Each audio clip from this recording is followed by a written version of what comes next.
Hello friends, welcome to YouTube channel Electrons for You. In this video, I will talk about resistance temperature detector, well known as RTD or resistance thermometer. Now let's see that what is RTD. First, this resistance thermometer, it is generally made up of extremely pure metal such as platinum, copper or nickel wire so as to provide a definite resistance value at each temperature within its range.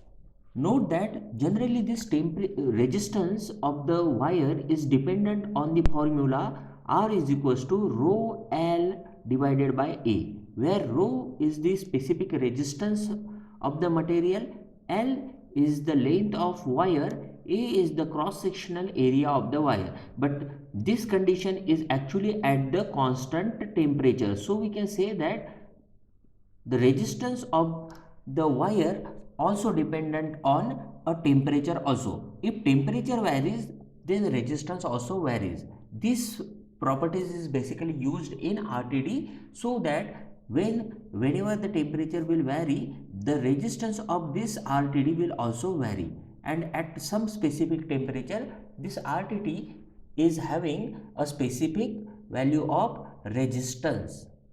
Now let's see the construction of RTD.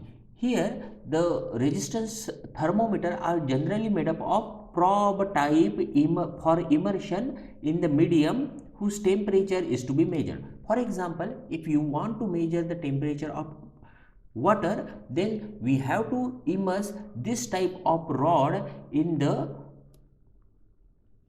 water. This is nothing but an RTD. Note here that this is not a complete RTD. Actual assembly of the RTD is inside this rod. A typical sensing element for the probe type thermometer is constructed by coating a small platinum or silver tube with ceramic material, winding of the resistance wire over the coated tube, and coating is finished winding again in ceramic. Later on, this ceramic, we can say that the whole assembly is then fired at high temperature so that to ensure the annealing. Then this probe is protected by sheath to produce the complete sensing element. Now note that the sensing element is inside this sheath, and this is nothing but provided for the protection of the sensing element. Practically all resistance thermometer for the industrial applications are mounted in a tube or a well to provide protection against the mechanical damage and guard against contamination and eventual failure. Protecting covers are designed for use in liquid or gases at high temperature such as pipelines, steam power plants, pressure tanks, pumping station, etc. So here we can say that this tube type assembly is generally used to provide protection against mechanical damage. Then at high temperature it can be used, as well as at high pressure also it can be used. Now protective wells are drilled from the solid bar stock, usually carbon steel or stainless steel, and the sensing element is mounted inside. Here we can see the actual construction of the RTD. Here it is having sensing element at the bottom, then this is protected by this sheath, then some lead cover is also provided. Here we can see the connecting leads, and one waterproof junction is also provided. Here a waterproof junction box with the provision for conduct the coupling is attached to the top of tube and well, and generally some threads are also provided so that it can be attached to a pipe. Here is the actual photograph of the RTD. Now here we can say the junction box, this is thread which is used for the mounting, and generally whole assembly is placed inside the tube so as to protect it from damage. Then we can use it at high pressure and at high temperature. Now let's see the working principle of the RTD. As previously stated by me that generally RTD is used for the is used on the working principle of temperature coefficient. Here the resistance can be varied with respect to temperature, and this effect is basically known as thermoresistive effect. The mathematical formula for the thermoresistive effect is given by RT equals to R reference times 1 plus alpha times delta T. Here RT is the resistance of the conductor at some temperature. Let's say this temperature is T. Here the reference temperature R reference is the temperature of that material, usually at 0 degree Celsius. Then alpha is the temperature coefficient of resistance. Basically it is known as TCR. We will see what TCR is in the next slide. Delta T is the difference between operating and reference temperature. So here main focus will be on the temperature coefficient of resistance. Basically this temperature coefficient of resistances are of two types. One is the positive temperature coefficient. Generally positive temperature coefficient means as temperature increases, resistance also increase. Generally this is found in the metals. Now next type of temperature coefficient is the negative temperature coefficient, also known as the NTC. And here in case whenever the temperature increases, resistance of the material decreases, and this type of property is generally found in the semiconductor material. So here we can say that for the metals metals exhibits the positive temperature coefficient, whereas semiconductor exhibits the negative temperature coefficient, and generally this type of property is used in RTD. For RTD most of the times metals are preferred because it can be operated at a high temperature. Also a high value of alpha is desirable so that substantial change in the resistance occurs for the relatively small change in temperature. The change in resistance delta R can be measured with the Wheatstone bridge. So Wheatstone bridge is used for the working. Now let's see the temperature coefficients of some different materials. Note here that the germanium, then carbon, and we can have silicon. These are the semiconductor materials and it has negative temperature coefficient. You can see here negative sign, whereas remaining are the metals and it has the positive temperature coefficient. Here is the graph of relative resistance versus temperature.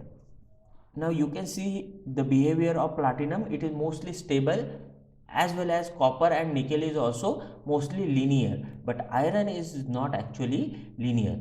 Therefore most of the times platinum, copper and nickel is preferred for making the RTD. One of the famous type of RTD is nothing but PT100. PT100 is made up of platinum.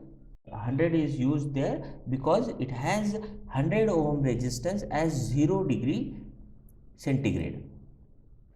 Now let's see the working of RTD. Generally this is a Wheatstone bridge which is used here for the measurement of resistance, or further we can use it for the measurement of temperature by using the RTD. Note here that we are having some different resistances R1, R2 and R3. All these are the fixed resistances. Also this R reference is fixed.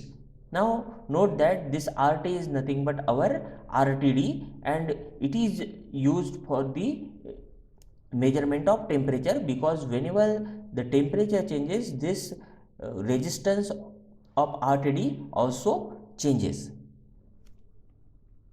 Now first function is to make this indicator as 0. So this 0 address is used, which is nothing but a reference position here, and by adjusting this resistance R reference, or we can say that zero adjust resistor, we will first make this indicator at a null position so that it is indicating 0.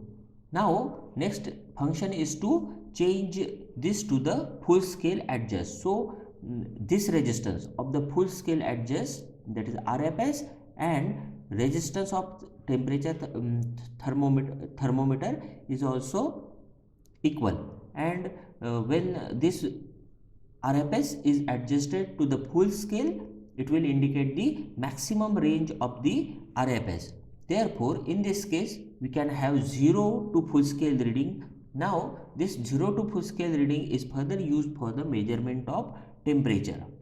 So, here we have adjusted our reference scale first, then we have adjusted our full scale, and further, if the resistance of the RTD is linear, now this scale can further be used for the measurement of temperature, because we are having 0 value, we are having maximum value. So this galvanometer scale can be used for the measurement of temperature, and in this way we can measure the temperature by using RTD. Now let's see which type of materials are used for the RTD.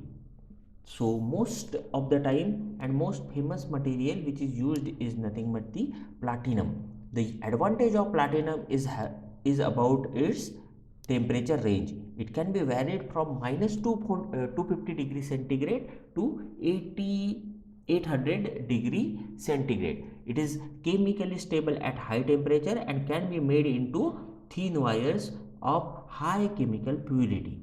Then it resists oxidation as well as corrosion. Also, it can withstand at the severe environmental conditions such as high temperature and at high pressure. Then it is sensitive to strain, then sensitive to chemical contaminant. Then wire length is needed is long and used for the precision application. So there are some advantages and disadvantages associated with the platinum. Therefore, next type of material can also be used. It is nothing but the nickel and copper. The advantage of nickel and copper is that it is less expensive, but disadvantage is it has reduced temperature range, as we were having platinum which can be used from minus 250 degree to 800 degree centigrade, whereas copper can generally works up to 300 degree centigrade only. Then it can be made into thin wires of high chemical purity. This is also advantage.